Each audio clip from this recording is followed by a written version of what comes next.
LB స్టేడియంలో ఉన్నాం. హనుమంతరావు గారు ఉన్నారు నాతో పాటు. మొత్తానికి అనుకున్న సాధించిరా ఎట్లా? అనుకున్నది కాదు, ప్రజలు ఇచ్చిన హామీని నిలబెట్టుకోవడానికే రేపు జరగబోయే లాల్ బహదూర్ స్టేడియంలో ఈ ఏది ఓత్ సెరమనీ అవుతుంది. దానికి సోనియా గాంధీ వస్తుందంటే ఆమెలో ఎంత పట్టుదల ఉన్నదో అర్థం చేసుకో. నేను ఇచ్చిన మాట మా అత్త భర్త అడుగుజాడలో నడుస్తున్న సోనియా గాంధీ ఇంప్లిమెంట్ చేయడానికి వచ్చింది. 6 డిక్లరేషన్ అమలు చేయాలి అని చెప్పడానికి ప్రభుత్వానికి అటు ప్రజలకు హామీ ఇచ్చింది కాబట్టి అది నిలబెట్టుకోవడానికి వస్తుంది ఆమె. దీన్ని బట్టి ప్రజలు కూడా అర్థం చేసుకున్నారు. సోనియా గాంధీ ఏ మాట చెప్తే ఆ మాట ఇంప్లిమెంట్ అవుతుందని. అపోజిషన్ వాళ్ళు ఎన్నైనా చెప్పొచ్చు, కానీ సోనియా గాంధీ చెప్పిన తర్వాత ఇంప్లిమెంట్ చేసే బాధ్యత రేవంత్ రెడ్డి పైన ఉన్నది అనేది నా ఉద్దేశం. సెక్రటరీలకి అందరికి సామాన్యులకి ఎలా ఉంటుందా? ప్రజా దర్బార్ అంటున్నారు కదా, సో ఇంతకుముందు గడిల పాలనకు ఉంటుంది. ఇప్పుడు చూడండి, ఫస్ట్ ఆఫ్ ఆల్ ఏది ప్రగతి భవన్ నన్ను ఎవడు పోయే అవకాశం లేకుండా దాని పేరు కూడా ఇప్పుడు ఆల్రెడీ అంబేద్కర్ పేరు పెట్టిండు. నేను రేవంత్ రెడ్డిని రిక్వెస్ట్ చేసిన, ఆయన గురువు అయినటువంటి మహాత్మా జ్యోతిరావు పూలే అడుగుజాడల్లో నడిచి బ్యారిస్టర్ అయ్యి దేశానికి రాజ్యాంగం. నువ్వు ప్రజా దర్బార్ అంటే అది పేరు మహాత్మా జ్యోతిరావు పూలే ప్రజా దర్బార్ అంటే బాగుంటుంది. ఎందుకంటే ఇందిరాగాంధీ కూడా రోజు గంటన్నర కలిసేది. అదేవిధంగా మా రేవంత్ రెడ్డి కూడా కలుస్తాడు, కాగితాలు తీసుకుంటాడు. తప్పనిసరిగా ఇంప్లిమెంట్ చేయడానికి ప్రతి ఒక్కరికి కూడా అవకాశం ఇస్తాని ప్రజా దర్బార్ అన్నాడు. దాని పేరు నా రిక్వెస్ట్ మహాత్మా జ్యోతిరావు పూలే ప్రజా దర్బార్ అంటే బాగుంటుంది అనేది నా ఉద్దేశం. సో హనుమంతరావు గారు క్యాబినెట్లో ఉంటారా ఎట్లా? ఏంది ఇక్కడ నాది శాఖ లేదు, క్యాబినెట్ లేదు, నేను ఎమ్మెల్యే కాదు. నేను ఎంతసేపు నేషనల్ పాలిటిక్స్లో ఇంతకుముందు కూడా మహాత్మా జ్యోతిరావు పూలే ఆలోచనని ఇంప్లిమెంట్ చేయడానికి పార్లమెంట్ ఓబీసీ ఎంపీస్ కన్వీనర్గా ఐఐటి ఐఐఎంలో రిజర్వేషన్ తెచ్చిన ఓబీసీ పార్లమెంట్ కమిటీ చేసినాను. మా ఆలోచన అంతా బడుగు బలైన వర్గాల నుంచి సామాజిక న్యాయం గురించి కొట్లాడే వ్యక్తి కాబట్టి నేను నేషనల్ పాలిటిక్స్లో ఉంటే బాగుంటుంది అనేది నా ఆలోచన. ఎందుకంటే నాకు అన్ని రాష్ట్రాలలో పరిచయాలు ఉన్నాయి.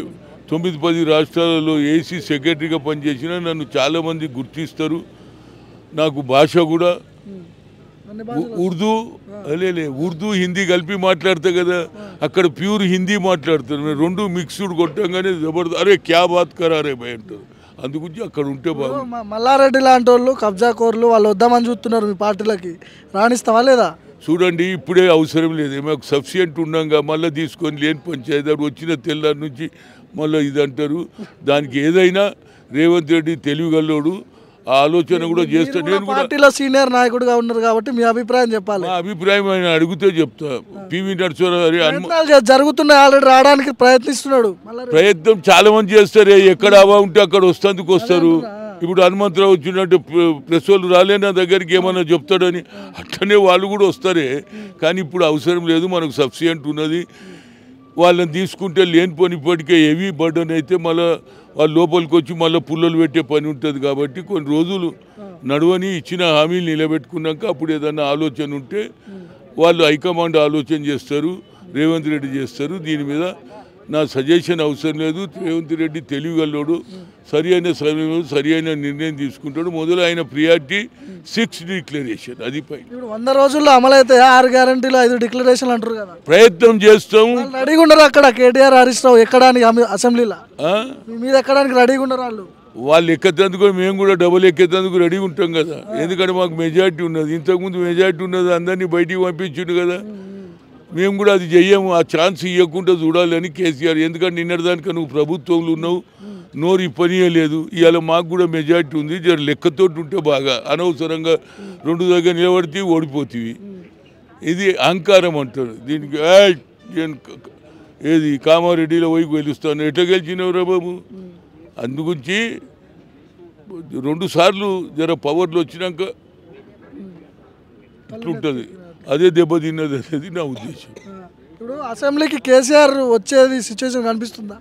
కేసీఆర్ వస్తాడా లేదా ఆయన ఆలోచన. ఎందుకంటే ఇక్కడ స్పీడ్ ఎక్కువ ఉన్నది. స్పీడ్ ఆయనతో పాటు మిగతా ఎమ్మెల్యేలలో కూడా స్పీడ్ ఎక్కువ ఉంది కదా. గతంలో దెబ్బతిన్న వాళ్ళు ఉన్నారు కదా, ఈడుస్తారా వాళ్ళు? కనుక ఆయన కూడా ఆలోచన చేసే మొదలే అన్నాడు, మేము తప్పనిసరిగా ప్రజలు ఇచ్చినటువంటి నిర్ణయాన్ని మేము శిరసా వహిస్తామన్నారు. కాబట్టి ఆయన కూడా 4 రోజులు జర సూషియా ఉంటాడనేది నా ఉద్దేశం. ఎందుకంటే వచ్చి అబాస్పాలు ఎందుకు కావాలనేది చూస్తాడు కదా ఎవడే కానీ తప్పు చేసినప్పుడు ఏదైనా మాట్లాడగలుగుతాడు. కాళేశ్వరంపై 1,00,000 కోట్లు అవినీతి జరిగింది, లిక్కర్ కేసు ఇవన్నీ ఉన్నాయి, బయటికి తీస్తారా? చర్యలు ఉంటాయా? మేము తీసేదానికంటే ఇప్పుడు ఢిల్లీలో ఉన్న వాళ్ళు ఇన్ని రోజులు ఏం చేసిండ్రని అడుగుతారు. రాష్ట్రంలో ఉంటారు కదా ఇప్పుడు మీరు, ఢిల్లీ పక్కన పెడదాం. ఏది ఇడవమే రాహుల్ గాంధీ అన్నాడు కదా అన్ని కక్కిపిస్తామని అన్నాడా లేదా? తీసిన అన్ని ఎక్క తీస్తా అన్నాడు కదా. మేము నాగార్జున సాగర్ 65 ఏండ్ల కింద కట్టించినాం, శ్రీరామ్ సాగర్ 65 ఏళ్ళ, ఇప్పటిదానికి లీకేజ్ లేదు, కుంగేది లేదు. ఇదేమో ఇట్లా అన్నది, ఇట్లా కిందికి పోయింది. ఎవడోగా నీళ్లు కట్టుకుంటప్పుడు భూమిలో నీళ్లు ఉన్నాయా, రాయి ఉన్నదా, పెద్ద ఉన్నదా, ఇది ఏం చూడకుండా దెబ్బ కట్టేసిండు. గవర్నమెంట్ తప్పలేదంట, ఇసుకది తప్పంట, కింద ఇసుక బాగాలేదంట. ఇసుక బాయలేదు. ఇప్పుడు ఏదో అన్నాడు చూడు, బేగానే షాదీమే అబ్దుల్ అదే, నాకేం తెలియదు అంటే ఎట్లుంటుంది? నువ్వు ముఖ్యమంత్రి, చూసుకోని తెలివి లేదా నీకు? కుంగుతుందా లేదా, చూసేది లేదా? ఇంత పెద్ద ప్రాజెక్ట్ ఇన్ని కోట్లు పెడుతుంటే సిమెంట్ వేసినావా, రాళ్ళు వేసినావా, రేపు తెలుస్తుంది కదా. ఇప్పుడు నిపుణులు చెప్తున్నారు కదా, ఇది పెద్ద వ్యవస్థలో చిన్న చిన్న తప్పులు జరగడం కామన్ అంట. ఇది చిన్న చిన్నగా నీ అమ్మ ఇంత పెద్ద డ్యామ్ ఇన్ని కోట్లు, 1,00,000 కోట్లు, ఎవడన్నా 2 లక్షలు పెట్టి ఇల్లు కట్టేటప్పుడు అన్నీ చూస్తాడు. ఇన్ని కోట్లు పెట్టినప్పుడు ఇది చిన్న పొరపాటు అంటే ప్రజలు సహిస్తారా? రేయ్ ఏం మాట్లాడుతున్నారో, ఇది చిన్నదా తప్పు? ఏదో చిన్న పొరగాని ఏదో ఇట్లా కొట్టినట్టు అంటున్నావు. కుంగింది కిందికి, క్రాక్ అయితే ఐ కెన్ అండర్స్టాండ్. కుంగిందిరా బాబు, ఇది ఎవరు తప్పు? నీ తప్పు, నీ ఇంజనీర్ల తప్పు, కట్టినోళ్ళ తప్పు. ప్రెషర్ తోటి పోయింది అంటే కదిలికి వచ్చింది, ఇది కిందికే పోయింది.